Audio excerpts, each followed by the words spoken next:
হ্যাঁ বিউটিফুল, তোমাদের ওই স্কিন কি উইন্টারে ডাল অ্যান্ড ড্রাই হয়ে যেতে, তাহলে আর দেরি না করে এই coffee scarf and glowing face মাস্কটা তোমরা বাড়িতে ট্রাই করে ফেলো।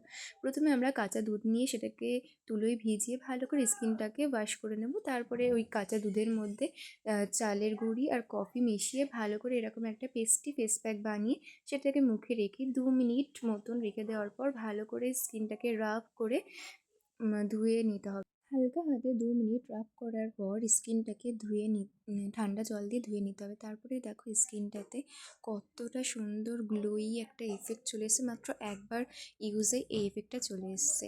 তারপরে আমরা ফেস প্যাকটা বানানোর জন্য একটু বেসন, গোলাপ জল আর ওর মধ্যে একটু কফি আর একটুখানি কাঁচা দুধ দিয়ে ভালো করে একটা পেস্টি ফেস প্যাক বানিয়ে সেটাকে মেখে রেখে দিতে হবে যতক্ষণ না সেই ফেস প্যাকটা ভালো করে ড্রাই হয়ে না যাচ্ছে। দেখো ড্রাই হয়ে আসার পর আমরা ভালো করে ধুয়ে নিতে হবে। মাত্র একবার ইউজে কতটা স্কিন গ্লো হয়ে গেছে দেখো।